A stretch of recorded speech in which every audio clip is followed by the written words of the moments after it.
I said this is my annual appearance, but the times we're living in, Ryan, it's not a normal time that we're living in. It's very, very abnormal, and I just want to start the show talking a little bit about what's going on in America the last couple weeks, and I think it was 2 weeks today that George Floyd was killed by a police officer. Really, it just horrific murder is what it looked like to me. That's the way I viewed that. And transpired over the last couple of weeks, I just wanted to start the show letting everybody know really what my journey's been, and I hope it is of some help or gives some perspective. But I think it's important for us to talk about it. And so, really, the Saturday after Memorial Day, people really started speaking out on it. There had been some protests going on in the country, and so I think Coach Cal and Coach Stoops put out some statements on that Friday. I put one out on Twitter on Saturday, and all condemning the murder and the killing of George Floyd, and then it left me with, what do I do now? I mean, I think that maybe that question has gone through a lot of people's minds, and so what do we do? What do I do?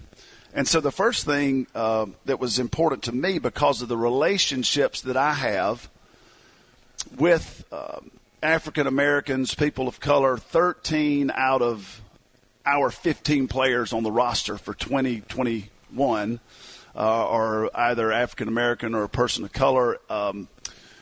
My entire coaching staff, assistant coaches, are African American. Amber Smith, Nia Butts, Kyra Elsie.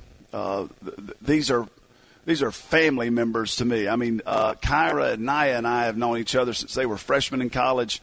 Obviously, Amber played here, was such a great player for us, and I've known her, was in her house 13 or 14 years ago. And so those are important people to me.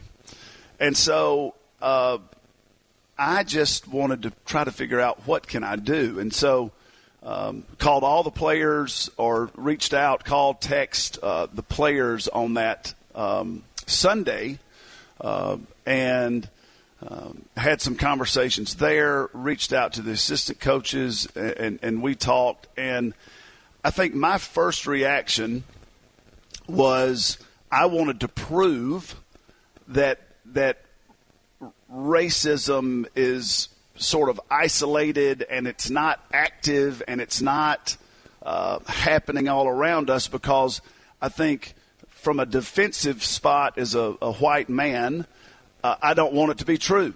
I don't want this to be true and happening in the country. And so I spent a lot of Monday, Ryan, really researching and facts, and I wanted to be armed with some facts to be able to say, hey, listen, this is an isolated incident here. This is not being viewed correctly here. And really, really defensive from that standpoint. And so Tuesday morning I had a big staff meeting.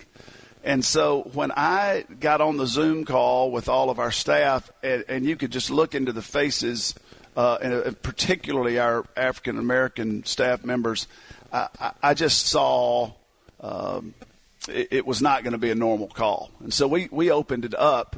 I just started by saying, let's talk, before we try to get down to business, let's talk about what's going on. And that was a incredibly impactful call for me, because what my friends and really my family were saying, they didn't need me to do a whole lot of talking and lecturing and statistics and telling them how they feel. I just started listening. And what I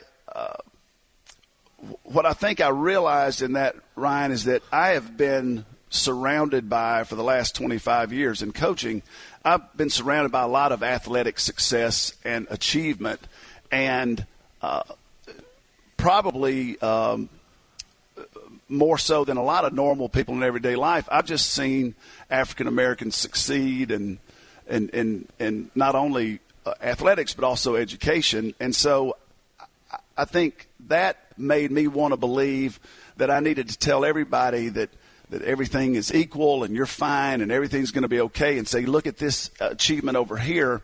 And I think in a way, and I hate this, but I think I was kind of numb to it a little bit. And when I started listening and hearing what's going on, there are real concerns out there that maybe I'm not particularly equipped to understand. So 3 quick examples and these are from people that I love. These are my staff members. These are people that we work together and we help Kentucky women's basketball succeed. But one of the staff members has a 20 in early 20s young son that she's very, very concerned that there's going to be a lethal encounter with the police. And whether it happens or not is not the point. It's that every single day that's a weight on her shoulders that she's having to live with that is her reality. And I try to put myself in that position. In a small town in Mississippi, I'm running around and we're causing as much trouble as we possibly can, me and my teenage buddies. And so we were encountering the police a lot. And I was never concerned that was going to be a lethal encounter, ever. College, before I was able to get my life together, I wasn't always trying to do the right thing, have an encounter with the police. Never considered that was going to be lethal. It never considered that. And so I tried to put myself in that position. What if that were a real concern for me? That's every single day. Sure. The second thing was just I was talking to a really good friend of mine who's not on the staff, but he's African American, and he's working up in New York City, and he's in high finance and just an extremely sharp, successful businessman who's African American. And he's like, Matthew, people, you know me, and you know what I stand for and who I am, but people are following me around CVS. I'm just there trying to get my wife some medicine, and they're following me around. Suspicion. There's that suspicion that and maybe it's not every single time, but that walking into that store saying, hey, I wonder if I'm going to be followed this time. I wonder if I'm going to be observed. Yeah. That's not anything that I ever have to deal with. And then another one that a staff member says that she encounters from time to time, and maybe it's not every encounter, but something as simple as going into a convenience store, making a transaction with cash, holding your hand out to get the change, and the clerk puts it down on the counter because they don't want to touch you because of the color of your skin, and people viewing you as less than. And so as that's never even occurred to me. So if I'm walking into that store and I'm wondering if that's going to happen, there is a pain and there is a level of despair that I think I must recognize, listen to, and do everything that I can to get this information. And at that point, maybe, I'll come up with something that I can do. But right now, what I just wanted to share with everybody is I'm trying to take a posture of humility, listen, not lecture, and have as many of those interactions that I can, Ryan, so I can hear what is going on. Because I think the one thing about George Floyd's murder being so there, and you seeing that and how brutal that was, I think now maybe I'm so hopeful that we will be called to action. And there's really no downside to it for me. And I think we've gotten so polarized politically that you start, if anything that you hear that makes you uncomfortable or makes, let me put it all personally, me uncomfortable, I immediately want to strike back, and that's kind of what's happened in our political climate.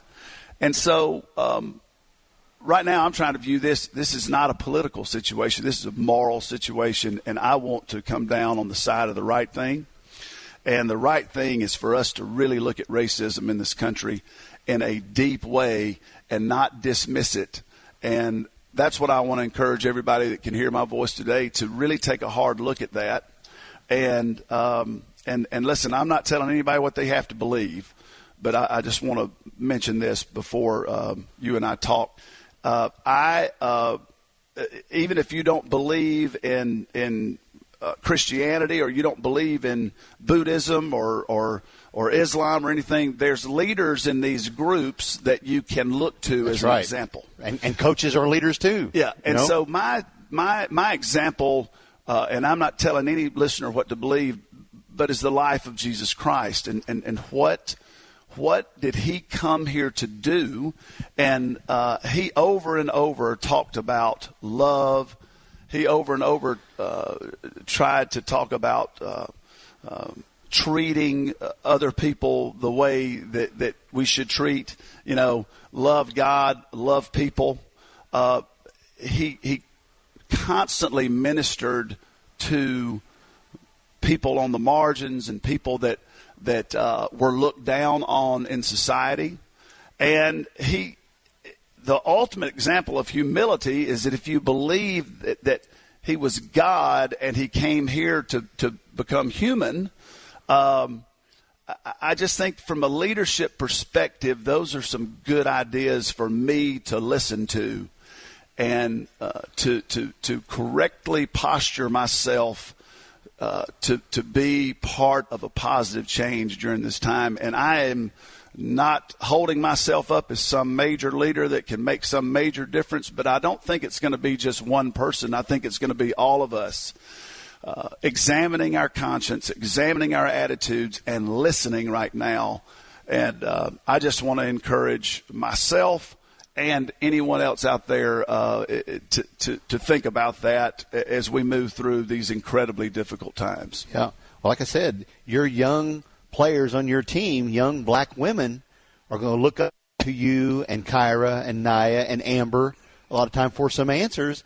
And often, like you said, a lot of times you have to just sit and listen to their concerns and things when they have to. And probably Naya and Kyra and Amber can really be of help to your players on your team. Certainly, and by sharing their experiences, yes, can open our eyes and not be a situation where we go, well, that's not happening, that's not how it is, that's not going. No, listen to that, right? And then, I thought that was really good what you said about that, how you're handling that part of it. Let's see if we can move forward together, and I think our Kentucky family, Kentucky fans, can tap in. We love the athletes that play at Kentucky, and so many of them are African American.